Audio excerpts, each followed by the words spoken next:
स्वागत है दोस्तों आप सभी लोगों का आपके अपने YouTube channel Ayesha career cafe में। दोस्तों जेएसएससी सीजीएल उत्पाद सिपाही और झारखंड के अन्य परीक्षाओं की तैयारी के क्रम में हम लोग क्षेत्रीय भाषा के रूप में खोटा व्याकरण के प्रैक्टिस सेट को देख रहे थे।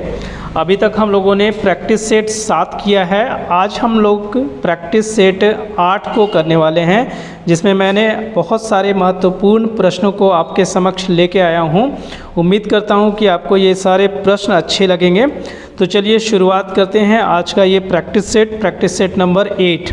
वीडियो शुरू करें उससे पहले एक निवेदन है कि अगर आपने हमारा YouTube चैनल सब्सक्राइब नहीं किया है तो आप हमारे YouTube चैनल को सब्सक्राइब कर लें, साथ ही साथ बेल आइकन को प्रेस कर लें और अपना कमेंट भी दे सकते हैं जब आप क्वेश्चन को बना रहे होते हैं उस वक्त, क्योंकि आपने कितना प्रश्न का आंसर सही बनाया है, कितना गलत बनाया है, ये भी एक तरह से चेक हो जाएगा। यानी कि आप अपने आप को जज कर सकते हैं कि आपने कितना खोटा पढ़ा है और कितना और पढ़ने की आवश्यकता है। तो चलिए वीडियो को शुरू करते हैं। पहला प्रश्न जो कि आपके स्क्रीन पर दिखाई दे रहा होगा, आई ए एहो रे का प्रयोग कौन काल में करल जा है। पहला नंबर प्रश्न हम लोग देख रहे हैं दोस्तों, आई एहो रे का प्रयोग कौन कारक में करल जा है। ऑप्शन नंबर ए कर्ता, बी कर्म, सी संबोधन और डी अपदान करण। आंसर होगा ऑप्शन नंबर सी संबोधन। आई एहो रे ये संबोधन कारक में आएगा। दूसरा नंबर प्रश्न देखिए, तोरा मन लगाए के पढ़े चाही। तोरा मन लगाए के पढ़े चाही में तोरा कौन कारक की विभक्ति है, यानी ये जो तोरा है वो कौन कारक की विभक्ति है वो आपको बताना है। ऑप्शन नंबर ए कर्म, बी करण, सी संप्रदान और डी संबंध। आंसर होगा ऑप्शन नंबर ए कर्म। यानी इस तोरा मन लगाए के पढ़े चाही में जो तोरा शब्द है वो कर्म कारक की विभक्ति है। तीसरा नंबर प्रश्न देखिए, आमद। आमद के उल्टा शब्द की होता है। आमद के उल्टा शब्द की होता है। ऑप्शन नंबर ए खर्च, बी घटी, सी बचत और डी मूल। आंसर होगा ऑप्शन नंबर ए खर्च। आमद पैसे का आना और खर्च उसको हम लोग खोटा में बोलेंगे, तो इसका आंसर ऑप्शन नंबर ए होगा। चौथा नंबर प्रश्न देखिए, देवघर में कौन समास पावल जा है। देवघर जैसा कि आपको वर्ड से आपको पता चल गया होगा कि देवघर यानी देवों का घर, ठीक है। तो ऑप्शन नंबर ए तत्पुरुष, बी बहुव्रीहि, सी नयन और डी द्विगु। आंसर होगा ऑप्शन नंबर बी बहुव्रीहि समास। देवघर में बहुव्रीहि समास पाया जाता है। तीसरा पद प्रधान है इसमें, देवों का घर देवघर। पांचवा नंबर प्रश्न देखिए, अनाथ में कौन समास पावल जा है। ऑप्शन नंबर ए द्वंद्व, बी कर्मधारय, सी नयन और डी द्विगु। आंसर होगा ऑप्शन नंबर सी नयन। यानी अनाथ में जो है सो नयन समास पाया जाता है। छठा नंबर प्रश्न देखिए, एकर में कौन प्रेरणार्थक क्रिया है छाटा। इसमें से कौन प्रेरणार्थक क्रिया है वो आपको बताना है। ऑप्शन नंबर ए करल, बी करवेक, सी करब और डी करना। आंसर होगा ऑप्शन नंबर बी करवेक। यानी करवेक जो है सो वो प्रेरणार्थक क्रिया है। सातवां नंबर प्रश्न देखिए, आपन हाथ जगन्नाथ। आपन हाथ जगन्नाथ में आपन कौन सर्वनाम है। आपन हाथ जगन्नाथ में आपन कौन सर्वनाम है। ऑप्शन नंबर ए निजवाचक, बी अनिश्चयवाचक, सी पुरुषवाचक और डी संबंधवाचक। आंसर होगा ऑप्शन नंबर ए निजवाचक। आपन जो है सो इसमें निजवाचक होगा। आठवां नंबर प्रश्न देखिए, यहाँ पर एकर में निश्चयवाचक सर्वनाम छाटा। निश्चयवाचक सर्वनाम आपको इसमें छाटना है। ऑप्शन नंबर ए एकर, बी ई, सी की और डी जकर तकर। आंसर होगा ऑप्शन नंबर बी ई। निश्चयवाचक सर्वनाम इन चारों ऑप्शन में ई होगा। 9वां नंबर प्रश्न देखिए, डांगर। डांगर के बहुवचन की होता है। डांगर के बहुवचन बताना है। ऑप्शन नंबर ए डांगरन, बी डांगरवाइन, सी डगरन और डी डांगरवन।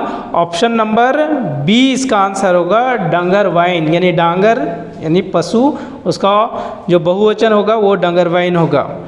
10वां नंबर प्रश्न देखिए, कुली। कुली के स्त्रीलिंग एकर में कौन होता है। कुली के स्त्रीलिंग बताना है आपको। ऑप्शन नंबर ए रोपनी, बी रेजा, सी कुसराइन और डी दाई।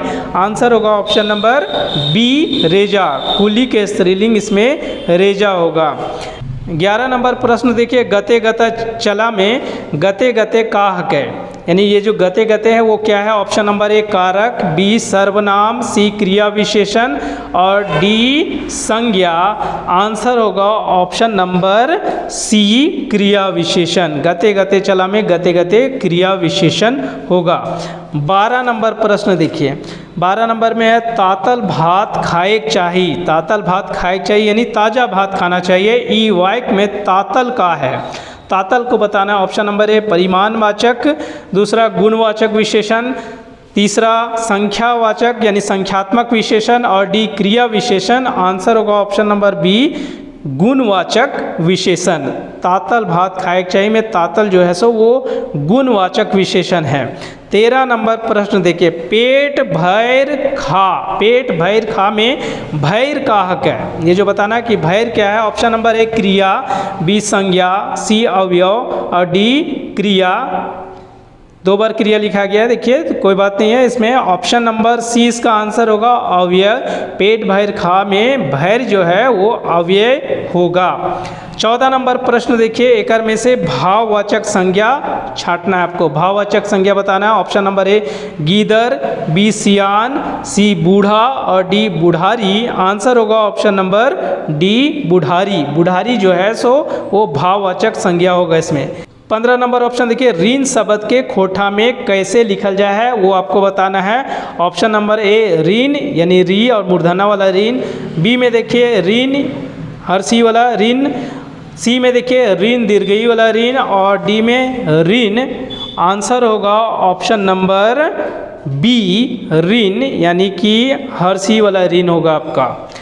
16 नंबर प्रश्न देखिए आप, नीम पतई तीता। नीम पतई तीता ई वाक्य में जो तीता है वो क्या है? ई वाक्य तीता की है क्या है? 16 नंबर प्रश्न देख रहे हैं तो तीता इसमें क्या है? ऑप्शन नंबर ए निजवाचक सर्वनाम, बी गुणवाचक विशेषण, सी अव्यय और डी कारक। आंसर होगा ऑप्शन नंबर बी गुणवाचक विशेषण। नीम पतई तीता में जो तीता है वो गुणवाचक विशेषण है। 17 नंबर प्रश्न देखिए, एकर में द्रव्यवाचक संज्ञा छाटा। द्रव्यवाचक संज्ञा आपको बताना। ऑप्शन नंबर ए कोड़ी, बी टांगा, सी बैसला और डी तांबा।